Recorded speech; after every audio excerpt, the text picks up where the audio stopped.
అస్సలాము అలైకుం బిస్మిల్లాహ్ వస్సలాతు వస్సలాము అలా రసూలిల్లా అమ్మాబాద్. సహోదర మహాశయులారా, సహోదరిమనులారా, శుభాల వరాల వసంతమైనటువంటి పవిత్ర రంజాన్ మాసంలో అత్యధిక శాతం మంది ముస్లింలు ఎంతో ఆనందోత్సాహాలతో భక్తి శ్రద్ధలతో రంజాన్ మాసంలో ఉపవాసాలు ఉంటూ రాత్రుల్లో తరావీ నమాజు చేస్తూ అల్లాహ్ యొక్క ప్రసన్నతను చురగొనే ప్రయత్నం చేస్తూనే ఉన్నారు. అల్హమ్దులిల్లా. కానీ దురదృష్టం ఏమిటంటే అక్కడే కొన్ని ప్రాంతాలలో చాలామంది, ముఖ్యంగా గ్రామీణ ప్రాంతాలలో చూసుకున్నట్లయితే ఈ పవిత్రమైన రంజాన్ మాసంలో కూడా అల్లాహ్ యొక్క గృహాలు, మస్జిద్లు తెరవబడలేదు.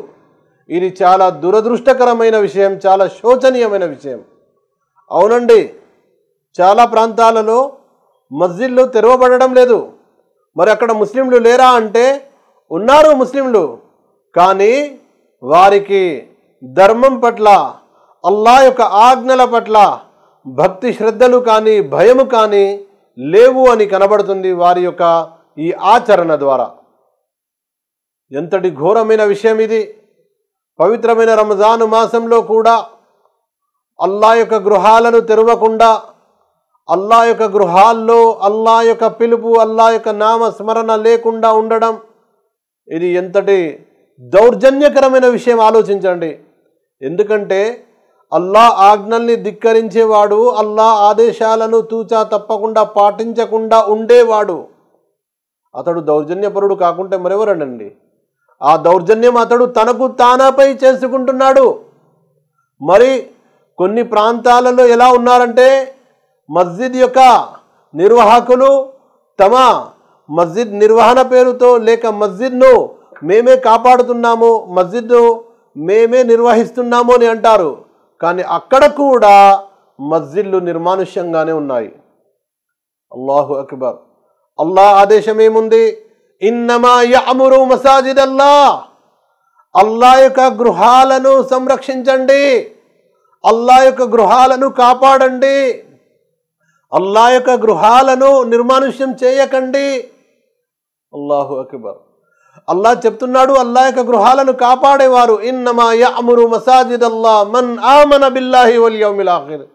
ఎవరికైతే అల్లాహ్పై విశ్వాసం ఉందో, పరలోకంపై విశ్వాసం ఉందో, అతడు అల్లాహ్ యొక్క గృహాలను కాపాడుతాడు, సంరక్షిస్తాడు, వాటి నిర్వహణ సక్రమంగా చేస్తాడు.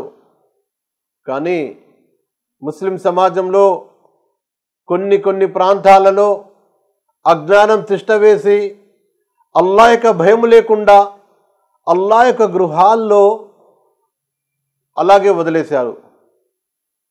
వారిని సంప్రదించినట్లయితే వారిచ్చే అటువంటి సాకులు ఏమిటంటే, మా దగ్గర తరావీ నమాజులు చదివేవారు లేరండి, మా దగ్గర గురువు గారిని, ఇమాం గారిని, హాఫీజ్ గారిని పెట్టుకునే స్తోమత లేదండి, మా దగ్గర నమాజ్ చదవడానికి ఎవరు రారండి, ఇలాంటి సాకులు చెప్తున్నారు.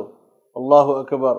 ఒక ముస్లిం అని పిలువబడి, ఒక ముస్లిం అని అనుకున్న తర్వాత అతడు నమాజు చదవకపోవడమా, అతడు మస్జిద్కు వెళ్లకుండా ఉండడమా?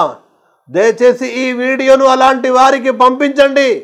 వీడియో చూస్తున్న వారులారా, ఎవరైతే మస్జిద్లను వెళ్ళడం లేదో, లేక మస్జిద్లను ఎవరైతే ఆబాద్ చేయడం లేదో అలాంటి వారికి పంపించండి. అల్లాహ్ యొక్క శిక్ష వారిపై రాకముందే వారిని వారు సంస్కరించుకునే అవకాశం ఉంటుంది.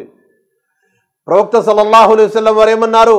ఎక్కడైతే ముగ్గురు వ్యక్తులు ఉన్నారో వారిపై జమాత్ విధి అయి ఉంది అని చెప్పారు. మరి మన గ్రామీణ ప్రాంతాల్లో చూసుకున్నట్లయితే 6 కుటుంబాలు, 10 కుటుంబాలు, 15 కుటుంబాలు, ఎన్నో కొన్ని ఉన్నాయి. కుటుంబాల సంఖ్యను చూసుకున్నట్లయితే కనీసం 10 మంది అయినా ఉంటారండి. అల్లాహు అక్బర్. నమాజ్ చదవకుండా ఉండడమా? మీకు మీ ఇంటి ఖర్చులను చూడండి, మీ యొక్క వ్యవహారాలను చూడండి, మీ యొక్క లావాదేవీలను చూడండి, మీ యొక్క వృధా ఖర్చులను చూడండి. మీరు రోజువారీ ఖర్చులు, వారం ఖర్చులు, నెలవారీ ఖర్చులు ఎంత వృధా చేస్తున్నారు? అల్లాహ్ యొక్క గృహాన్ని సంరక్షించడం కోసం కుంటి సాకులు చెప్పడమా? మా దగ్గర ఎవరు కూడా హాఫీజ్ సాబ్కు, గురువు గారికి జీతం ఇచ్చే స్తోమత లేదు, ఎవరు ఇవ్వరండి. అల్లాహు అక్బర్. ఏం చేస్తున్నారు మీరు? అల్లా ఆజ్ఞల్ని ధిక్కరించి భయంకరమైన శిక్షను ఆహ్వానిస్తున్నారా? మీరు గమనించడం లేదా? మీ వ్యక్తిగత జీవితంలో, సామూహిక జీవితంలో ఎన్నో రకాల మీరు ఆపదలను, మనశ్శాంతి లేకుండా అనేక రకాల సమస్యలను కొని తెచ్చుకుంటున్నారు.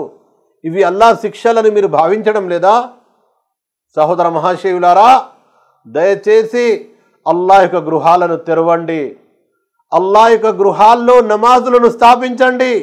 మీకు దగ్గరలో ఉన్నటువంటి పట్టణ ప్రాంతాల్లో మీకు తెలిసినటువంటి వారిని సంప్రదించి వారి ద్వారా అల్లా యొక్క గృహాలను సంరక్షించి అందులో ఆబాదు చేసే ప్రయత్నాలు ఎలా చేయాలో వారి ద్వారా సలహా సంప్రదింపులు తీసుకొని, వారి సహకారాలు తీసుకొని గ్రామీణ ప్రాంతాల్లో మస్జిద్లను ఆబాదు చేయండి. ఇదే మా యొక్క విన్నపం, ఇదే మా యొక్క మనవి మీతో. అస్సలాము అలైకుం.